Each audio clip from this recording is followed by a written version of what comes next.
नमस्कार, मैं डॉक्टर अनिता पोपटराव नेरे, सहयोगी प्राध्यापक, सावित्रीबाई फुले पुणे विश्वविद्यालय के अंतर्गत महात्मा गांधी विद्या मंदिर संचलित श्रीमती पुष्पता हिरे महिला महाविद्यालय मालेगांव कैंप हिंदी विभाग की ओर से आप सभी का हार्दिक स्वागत करते हैं। दोस्तों, प्रथम वर्ष साहित्य वैकल्पिक हिंदी के लिए निर्धारित साहित्य विविधा के प्रथम अयन में प्रेमचंद द्वारा लिखित ईदगाह कहानी पर मैं अपना पावर पॉइंट प्रेजेंटेशन प्रस्तुत करने जा रही हूँ। दोस्तों, ईदगाह कहानी को शुरुआत करने से पहले हम प्रेमचंद का परिचय जान लेते हैं।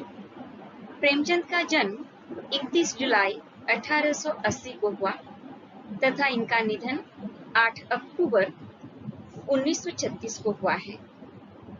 प्रेमचंद हिंदी और उर्दू के महानतम भारतीय लेखकों में से एक रहे हैं। इनका मूल नाम धनपत राय श्रीवास्तव था। इन्हें नवाब राय और मुंशी प्रेमचंद के नाम से भी जाना जाता है। उपन्यास के क्षेत्र में उनके योगदान को देखकर बंगाल के विख्यात उपन्यासकार शरद चंद्र चट्टोपाध्याय ने इन्हें उपन्यास सम्राट कहकर संबोधित किया है। प्रेमचंद ने हिंदी कहानी और उपन्यास की एक ऐसी परंपरा का विकास किया था कि जिसने पूरी सदी के साहित्य का मार्गदर्शन किया हुआ है। उनका लेखन हिंदी साहित्य की एक ऐसी विरासत है कि जिसके बिना हिंदी के विकास का अध्ययन अधूरा होगा। प्रेमचंद एक संवेदनशील लेखक, सचेत नागरिक, कुशल वक्ता तथा सुधी संपादक थे। प्रेमचंद के बाद जिन लोगों ने साहित्य को सामाजिक सरोकारों और प्रगतिशील मूल्यों के साथ आगे बढ़ाने का काम किया, उनमें यशपाल से लेकर मुक्तिबोध तक शामिल हैं। प्रेमचंद के पुत्र, जो कि हिंदी के बहुत बड़े साहित्यकार रहे हैं, अमृत राय, इन्होंने प्रेमचंद को कलम का सिपाही नाम दिया था। दोस्तों, प्रेमचंद के साहित्य की जानकारी लेते समय हम यह कह सकते हैं कि उनकी रचना दृष्टि विभिन्न साहित्य रूपों में प्रवृत्त हुई है। बहुमुखी प्रतिभा संपन्न प्रेमचंद ने कविता को छोड़कर हिंदी साहित्य के उपन्यास, कहानी, नाटक, समीक्षा, लेख, संपादकीय, संस्मरण आदि अनेक विधाओं में साहित्य की सृष्टि की है। प्रमुखतया उनकी ख्याति कथाकार के तौर पर हुई और अपने जीवन काल में ही वे उपन्यास सम्राट की उपाधि से सम्मानित हुए। उन्होंने कुल मिलाकर 15 उपन्यास, 300 से अधिक कहानियां, 3 नाटक, 10 अनुवाद, 7 बाल पुस्तकें आदि की रचना की।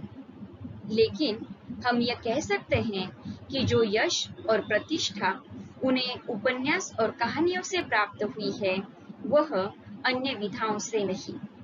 यह स्थिति हिंदी और उर्दू भाषा दोनों में समान रूप से दिखाई देती है।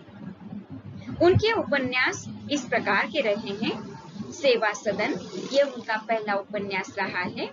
तदुपरांत प्रेमाश्रम, रंगभूमि, निर्मला, कायाकल्प, गबन, कर्मभूमि, गोदान, मंगलसूत्र, यह अधूरा उपन्यास उनका रहा है। प्रतिज्ञा, प्रेमा, रंगभूमि, मनोरमा और वरदान। दोस्तों, प्रेमचंद ने अपने जीवन काल में लगभग 300 कहानियां लिखी। उनकी अधिकतर कहानियों में निम्न व मध्यम वर्ग का चित्रण दिखाई देता है। उनका पहला कहानी संग्रह सोजे वतन नाम से जून 1908 में प्रकाशित हुआ। इसी संग्रह की पहली कहानी दुनिया का सबसे अनमोल रतन को आमतौर पर उनकी पहली प्रकाशित कहानी माना जाता रहा है। प्रेमचंद ने अपने जीवन काल में कुल 9 कहानी संग्रह प्रकाशित किए हैं। सोजे वतन, सप्त सरोज, नवनिधि, प्रेम पूर्णिमा, प्रेम पचीसी, प्रेम प्रतिमा, प्रेम द्वादशी, समर यात्रा, मानसरोवर भाग 1 व 2 और कफन। उनकी मृत्यु के बाद उनकी कहानियां मानसरोवर शीर्षक से 8 भागों में प्रकाशित हुई हैं। प्रेमचंद की प्रमुख कहानियों में ये नाम लिए जा सकते हैं: पंच परमेश्वर, गुल्ली डंडा, दो बैलों की कथा, ईदगाह, बड़े भाई साहब, पूस की रात, कफन, ठाकुर का कुआं, सदगति, बूढ़ी काकी, दूध का दाम और मंत्र आदि। दोस्तों, प्रेमचंद का जीवन एवं साहित्यिक परिचय जानने के बाद अब हम उनके द्वारा लिखित ईदगाह कहानी का अध्ययन करते हैं। यह कहानी बाल मनोविज्ञान पर आधारित है। मुस्लिम लोगों के पवित्र त्योहार ईद को केंद्र में रखकर यह कहानी लिखी गई है। इसमें उन्होंने ग्रामीण मुस्लिम जीवन को बहुत ही सरल तथा सुरुचिपूर्ण ढंग से रेखांकित किया है। कहानी के कथा वस्तु के बारे में अगर कहे तो रमजान के 30 रोजों के बाद ईद आई है। गांव में ईद को लेकर बहुत हलचल है। किशोर, जवान, बूढ़े तथा बच्चे सभी ईदगाह की तैयारी करने में लगे हैं। बड़े लोग अपने अपने कार्यों को यथाशीघ्र निपटा देना चाहते हैं ताकि खुशी में कोई खलल न हो। ईदगाह गांव से 3 कोस की दूरी पर है। लौटते लौटते दोपहर होने की संभावना भी है। बच्चे सर्वाधिक खुश हैं। उन्हें तो इस बात की जल्दी है कि परिवार के लोग ईदगाह जल्दी क्यों नहीं चलते। इन बच्चों को गृहस्थी की कोई चिंता नहीं है। उन्हें तो बस खुशी चाहिए। ईदगाह में खर्च करने के लिए पैसे चाहिए।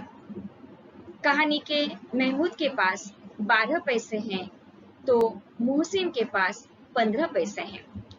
इन्हीं पैसों को ये बार बार गिनकर प्रसन्न होते हैं और बहुत सारी चीजों को खरीदने की बातें भी करते हैं। इन सब में सबसे ज्यादा खुश है तो कहानी का प्रमुख पात्र हामिद। हामिद 4-5 साल का छोटा सा बच्चा है। शारीरिक दृष्टि से दुबला पतला बच्चा मातृ पितृ विहीन है, पर वह इन सभी बातों से अनजान है। यह बालक अपनी बूढ़ी दादी अमीना के साथ रहता है।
हामिद को आशा है कि उसके अब्बा जान रुपए कमाने गए हैं और बहुत सी थैलियां लेकर आएंगे। अम्मी जान अल्लाह मियाँ के घर गई है और वहां से ढेर सारी अच्छी अच्छी चीजें लेकर आएगी। इन बातों को मन ही मन सोच सोच कर हामिद प्रसन्न होता है। हामिद गरीब है, पैरों में जूते नहीं हैं, एक पुरानी टोपी है जिसका गोटा काला पड़ गया है, फिर भी वह प्रसन्न है। वह सोचता है कि जब उसके अब्बा जान थैलियां और अम्मी जान नियामतें लेकर आएगी तब वह दिल के सारे अरमान निकाल लेगा। तब देखेगा महमूद, मोहसिन, नूरे और सम्मी कहां से इतने पैसे निकालेंगे। बालक हामिद वास्तविक बातों से बेखबर है कि जहां उसके अब्बा जान और अम्मी जान चले गए हैं, वहां से कोई आज तक वापस नहीं आया है। हामिद इन सभी बातों से अनभिज्ञ है। वह अपने मन में उनके आने और ढेर सारी वस्तुएं लाने की उम्मीद बांधे बैठा है। हामिद की दादी अभागी अमीना अपनी गरीबी को महसूस करके अंधेरी कोठरी में आंसू बहा रही है। बहाए भी क्यों न, क्योंकि ईद का त्योहार है। घर में एक दाना नहीं है। वह सोचती है, किसने बुलाया था इस निगोड़ी ईद को? इस घर में उसका क्या काम? हामिद ईदगाह जाना चाहता है, पर अमीना भयभीत है। उसका दिल कचोट रहा है। गांव के सभी बच्चे अपने अपने अब्बा जान के साथ जा रहे हैं। 11 बजे गांव में हलचल मच गई। लोग गतिशील हो गए। हामिद के लिए तो अमीना ही सब कुछ है। हामिद के संकट की आशंका से ग्रस्त होकर अमीना उसे मेले में न जाने का निर्णय लेती है। वह सोचती है कि ईदगाह 3 कोस की दूरी पर है। नन्हा सा हामिद ये दूरी कैसे तय कर पाएगा? यदि वह हामिद के संग चली जाती है तो सेवैयां कौन बनाएगा? परंतु हामिद मेले में जाने के लिए बहुत उत्साहित है। वह अपनी दादी को मना लेता है और गांव के बच्चों के साथ हामिद भी मेले की ओर निकल पड़ता है। बच्चों के समूह में हामिद सर्वाधिक खुश है, मानो उसके पैरों में पंख लग गए हो। वह थकता नहीं। बच्चों के झुंड, अमीरों के बगीचे, बड़ी बड़ी इमारतें, अदालत, कॉलेज, क्लब घर, पुलिस लाइन आदि सारे दृश्य देखते हुए और उन पर चर्चा करते हुए ईदगाह मैदान पर पहुंचते हैं। ईदगाह मैदान में नमाज होती है। नमाज खत्म होते ही सभी लोग मेले में मिठाइयों और खिलौनों की दुकानों की ओर चल देते हैं। बच्चे बहुत उत्साहित थे। मेले में उपलब्ध मिठाइयों, झूलों और खिलौनों को देखकर और उस पर वे चर्चा करते हैं। कोई झूले का आनंद लेता है तो कोई घोड़े का। पर हामिद इन सब से वंचित रहता है। मोहसिन ने रिश्ती खरीदी, महमूद ने सिपाही, नूरे को वकील पसंद था तो उसने वकील खरीदा, शम्मी ने धोबिन खरीदी। बेचारे हामिद के पास केवल 3 ही तो पैसे थे। वह हर चीज को ललचाई हुई आंखों से देखता है, परंतु मन में तटस्थता विद्यमान है। जब सभी घोड़े और झूले का आनंद लेते हैं, तब भी बालक हामिद वहीं खड़ा होकर एकटक नजर से देखता रहता है। महमूद, नूरे, मोहसिन और शम्मी द्वारा खरीदे गए खिलौनों की वह निंदा करता है। सभी मित्र मिठाइयां खरीदते हैं और हामिद को चिढ़ा कर खाते हैं। मेले के अंत में लोहे की दुकान पर चिमटा देखकर हामिद को अपनी दादी का ख्याल आता है। दुकानदार से मोल भाव करके वह चिमटा खरीद लेता है। हामिद के तर्कों के कारण उसके सभी दोस्त उसके चिमटे से प्रभावित हो जाते हैं। घर पहुंचकर सभी दोस्तों के खिलौने किसी न किसी प्रकार टूट जाते हैं। हामिद के घर पहुंचते ही दादी अमीना उसे गोद में उठाकर प्यार करने लगी, पर अचानक उसके हाथों में चिमटा देखकर वह चौंक गई। पूछने पर हामिद बताता है कि उसने मेले से 3 पैसे का चिमटा खरीद लिया। दादी उसकी नासमझी पर क्रोधित होते हुए पूछती है कि पूरे मेले में उसे कोई और चीज खरीदने के लिए नहीं मिली। हामिद अपराधी भाव से बताता है कि दादी की उंगलियां तवे से जल जाती थी, इसलिए उसने चिमटा खरीदा। यह सुनकर अमीना का क्रोध स्नेह में बदल गया। वह हामिद का त्याग, उसका स्नेह, उसका विवेक देखकर हैरान रह गई। सुबह से भूखा बच्चा दूसरों को मिठाई खाते देख, खिलौने लेते देख, इसने अपने मन को कितना मनाया होगा। मेले में भी इसे अपनी दादी की याद बनी रही। यह सब सोचकर अमीना का मन गदगद हो गया। अमीना एक बालक के समान रोने लगी। हामिद यह समझ नहीं पा रहा था कि वह तो दादी के लिए चिमटा लाया था, फिर दादी क्यों रो रही है। दोस्तों, यहाँ पर कहानी का कथानक समाप्त होता है। कहानी के कथानक के बारे में संक्षेप में यदि कहा जाए तो कहानी की कथा वस्तु प्रसिद्ध त्योहार ईद पर आधारित है। इसमें हामिद तथा अन्य बच्चों का चरित्र चित्रण बाल मनोविज्ञान से प्रभावित है। अभावग्रस्त जीवन जीने वाले बच्चे कम उम्र में ही जिम्मेदार बन जाते हैं। हामिद इसका प्रमाण है। उसके द्वारा चिमटा खरीदना इस बात को सिद्ध करता है। दोस्तों, ईदगाह कहानी के पात्र एवं चरित्र चित्रण के बारे में चर्चा करते समय यहाँ पर सबसे पहले ये बताना जरूरी होगा कि पात्र एवं चरित्र चित्रण प्रयोग की दृष्टि से दो प्रकार के होते हैं, प्रधान पात्र और गौण पात्र।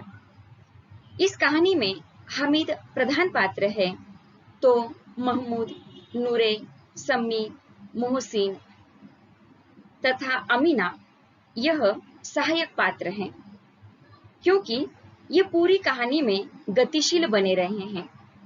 इनका अधिकाधिक प्रयोग हुआ है, जबकि आबिद, दुकानदार, ग्रामीण, मोहसिन की छोटी बहन आदि ये सभी गौण पात्रों की श्रेणी में आएंगे, क्योंकि ये गतिशील नहीं रहे तथा कहानी में इनका प्रयोग बहुत कम हुआ है।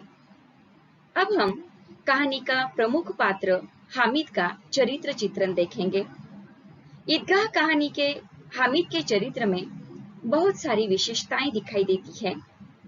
हामिद की आयु यूं तो 4-5 वर्ष के बीच की है, परंतु वह अपनी उम्र से ज्यादा समझदार दिखाई देता है। जिस तरह की समझदारी उसने दिखाई है, वैसी समझदारी तो बड़ी आयु के लोग ही दिखा सकते हैं। इस प्रकार वो अपनी आयु काल से बहुत आगे हैं। उसके मन में अपनी दादी के प्रति प्रेम है, संवेदना है। वो पैसे के महत्व को समझता है और अपनी आयु के अन्य बच्चों की तरह पैसों को अपनी मौज मस्ती में खर्च नहीं करता। उसे मालूम है कि उसकी दादी गरीब है, इसलिए तो पैसे समझदारी से ही खर्च करता है। जब उसके सारे दोस्त उसका मजाक उड़ाते हैं तो वो बिल्कुल भी घबराता नहीं है और शांत रहता है। हामिद के अंदर चतुराई भी है। वो जानता है कि उसके पास कम पैसे हैं और उसके दोस्त जब पैसे मिठाई, खिलौने आदि में खर्च करते हैं तो वो खिलौनों और मिठाइयों की बुराइयां बताकर दोस्तों के सामने अपनी निर्धनता छिपाकर स्वयं को शर्मिंदा होने से बचा लेता है। हामिद बेहद भावुक और संवेदनशील भी है और वो अपनी दादी से प्रेम करने वाला भी है। जब वो देखता है कि उसकी दादी बिना चिमटे के रोटी बनाती है, जिस कारण उसकी दादी के हाथ जल जाते हैं, तो अपनी दादी की सुविधा के लिए दादी द्वारा मेले में उसे खाने पीने के लिए दिए गए पैसों से चिमटा खरीद लेता है।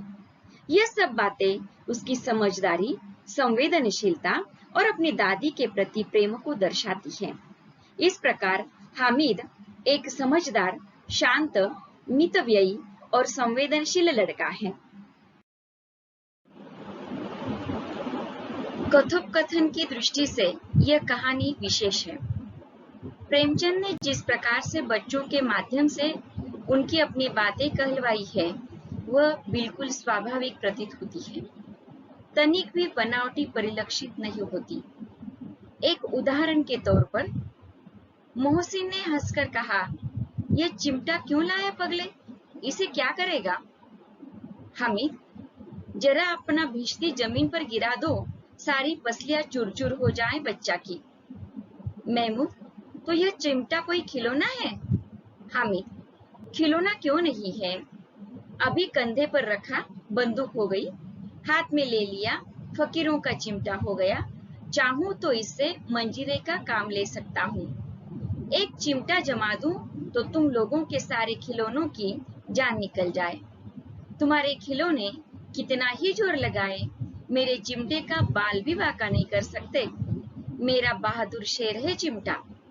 इस तरह से कथोपकथन और संवाद योजना की दृष्टि से ये कहानी बेजोड़ है। प्रेमचंद ने बड़े सरल तरीके से संवाद कहलाकर उसमें सरसता उत्पन्न कर दी है। बच्चों के संवाद और हामिद द्वारा दिया गया उत्तर बार बार पढ़ने के बाद भी मन नहीं भरता, और यही इस कहानी की विशेषता है। दोस्तों, देशकाल तथा वातावरण की दृष्टि से यदि हम विचार करें तो यह कहानी 80-90 वर्ष पूर्व भारतवर्ष के मुस्लिम ग्रामीण क्षेत्र को लक्ष्य करके लिखी गई थी, किंतु वह आज भी नई कहानी प्रतीत होती है। ऐसा प्रतीत होता है मानो यह आज लिखी गई है। जिस तरह से इस कहानी में मुस्लिम परिवार और मुस्लिम ग्राम का उल्लेख है, गरीबी का उल्लेख है, वह यत्र तत्र आज भी विद्यमान है। इस कहानी में सजीव वातावरण है। प्रेमचंद जी जो कुछ कहना चाहते हैं वे एक वातावरण बनाते हुए कहते हैं और आगे बढ़ जाते हैं, चाहे वह मेले का वातावरण हो या फिर मेले के मार्ग का वातावरण हो। इस तरह से उल्लेख करते हैं मानो वही वातावरण उत्पन्न हो गया हो। देश काल और वातावरण की दृष्टि से यह कहानी सुंदर और उद्देश्य को प्राप्त करने में समर्थ है। अब हम यहाँ भाषा शैली का विचार करेंगे। भाषा शैली भाषा का वह माध्यम है जिसके द्वारा कोई भी रचनाकार अपनी भावनाओं की अभिव्यक्ति करता है। भाषिक दृष्टि से प्रेमचंद की यह कहानी अत्यंत पठनीय है। कहानी में छोटे छोटे संवाद, सरस कथोपकथन, मुहावरों का उचित प्रयोग, प्रसंगानुकूल भाषा तथा अनुकूल शब्दावली का प्रयोग आया है, जिससे कहानी बहुत ही सफल हुई है। कहानी में मुंह चुराना, उल्लू बनाना, जी चुराना, नानी मरना, चक्के छुटना जैसे मुहावरों का प्रयोग मिलता है। ये सभी मुहावरों से भाषा प्रभावशाली और सरस बन गई है। इसके साथ ही प्रगल्भ, विध्वंस, दृष्टि जैसे कुछ तत्सम शब्द भी आए हैं तथा उर्दू के बदहवास, वजू, सीजी, जद्दा, नेमत, रमजान, ईदगाह, रोजा आदि शब्द आए हैं। प्रेमचंद ने कुछ ऐसे वाक्यों का प्रयोग किया है जिससे भाषा तो सजीव हुई है, लेखक के प्रयोजन को भी सजीवता प्राप्त हुई है और भाषा भी हृदयग्राही बन गई है। जैसे कि उन्हें क्या खबर कि चौधरी आज आंखें बदल ले तो ये सारी ईद मुहर्रम हो जाए। इसी प्रकार से उनकी अपनी जेबों में तो कुबेर का धन भरा हुआ है तथा जल्दी जल्दी बैलों को सानी पानी दे दे, ईदगाह में लौटते लौटते दोपहर हो जाएगी। इस दृष्टि से कहानी की भाषा बहुत ही मधुर हो गई है। हिंदी और उर्दू के शब्दों के प्रयोग से भाषा में सरसता आ गई है और लेखक जो कुछ कहना चाहते हैं उस बात को कहने में भाषा सहायक सिद्ध हुई है।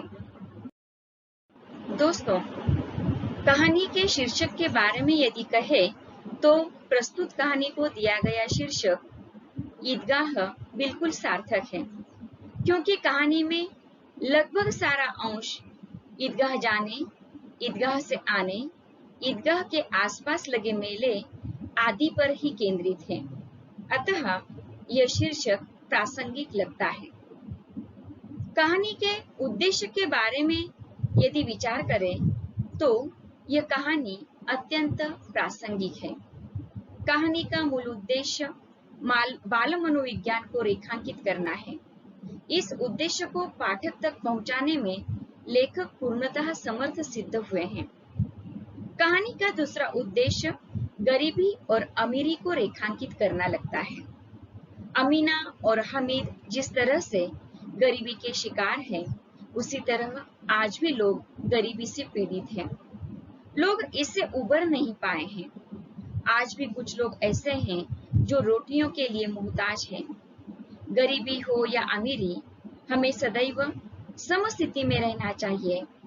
हामिद पर गरीबी का असर नहीं होता है, वह हमेशा प्रसन्न रहता है। दोस्तों, इस प्रकार से ईदगाह कहानी की तात्विक समीक्षा देखने के पश्चात निष्कर्ष रूप से ये कहा जा सकता है कि ईदगाह कहानी प्रेमचंद की बाल मनोविज्ञान पर आधारित एक उत्कृष्ट रचना है। इसमें मानवीय संवेदना और जीवनगत मूल्यों के तथ्यों को जोड़ा गया है। ईदगाह कहानी मुसलमानों के पवित्र त्योहार ईद पर आधारित है, जो कि शीर्षक से स्पष्ट है। यह कहानी हमें प्रेम, वात्सल्य, त्याग की सीख देती है। हर बार यह कहानी एक नई अनुभूति देती है। ईद सिर्फ एक पर्व नहीं है, यह भाईचारा, शांति, दया, करुणा और अच्छाई को अपनी जिंदगी में उतारने का एक पवित्र दिन है। अमर कथाकार मुंशी प्रेमचंद की इस कहानी में इस दिन एक बच्चे की भावनाओं को जिस प्रकार पेश किया गया है, वह बेमिसाल है। कहानी के द्वारा धर्म को भाईचारे और मेल कराने वाला बताया है। त्योहारों को प्रेम तथा भाईचारे से मनाने का संदेश मिलता है। कहानी में हामिद के चरित्र द्वारा बड़ों के प्रति प्रेम और आदर प्रकट करने, अपने उत्तरदायित्वों को निभाने तथा श्रमपूर्ण जीवन व्यतीत करने का संदेश भी दिया गया है। कहानी की भाषा सरल, सहज, प्रभावपूर्ण एवं मुहावरेदार है तथा बोलचाल की भाषा के निकट भी लगती है। कहानी में कहीं भी ऐसी भाषा प्रयुक्त नहीं हुई है जो समझ में न आ सके। दोस्तों, यहाँ पर मैं अपनी प्रस्तुति को पूर्ण विराम देती हूँ। आपको कोई शंका हो तो आप जरूर कमेंट बॉक्स में लिखें और कहानी कैसी लगी यह भी जरूर बताएं। धन्यवाद। संपूर्ण कहानी के विवेचन के पश्चात यहाँ आप छात्रों को अभ्यास हेतु कुछ प्रश्न दे रही हूँ, जैसे कि ईदगाह कहानी का कथानक संक्षेप में लिखिए। 2. बालक हामिद का चरित्र चित्रण कर उसके चरित्र की 3 विशेषताएं लिखिए। 3. ईदगाह कहानी के शीर्षक की सार्थकता स्पष्ट कीजिए। 4. ईदगाह कहानी का देश काल वातावरण स्पष्ट कीजिए। 5. ईदगाह कहानी का उद्देश्य स्पष्ट कीजिए। 6. हामिद के मित्रों ने मेले से क्या क्या खरीदा। 7. हामिद के हाथ में चिमटा देखकर दादी क्यों क्रोधित हो गई। 8. दादी अमीना का क्रोध स्नेह में क्यों बदल गया। 9. हामिद ने चिमटे की उपयोगिता सिद्ध करने के लिए क्या क्या तर्क दिए। दोस्तों, इसके साथ ही आप छात्र छात्राओं को संदर्भ से स्पष्टीकरण भी यहाँ पर दे रही हूँ, जैसे कि 1. तुम्हारी उंगलियां तवे से जल जाती थी, इसलिए मैंने इसे ले लिया। 2. उसे किसी के मरने जीने से क्या मतलब, उसके अंदर प्रकाश है, बाहर आशा। विपत्ति अपना सारा दलबल लेकर आए, हामिद की आनंद भरी चितवन उसका विध्वंस कर देगी। तथा 3. तुम डरना नहीं अम्मा, मैं सबसे पहले आऊंगा, बिल्कुल न डरना।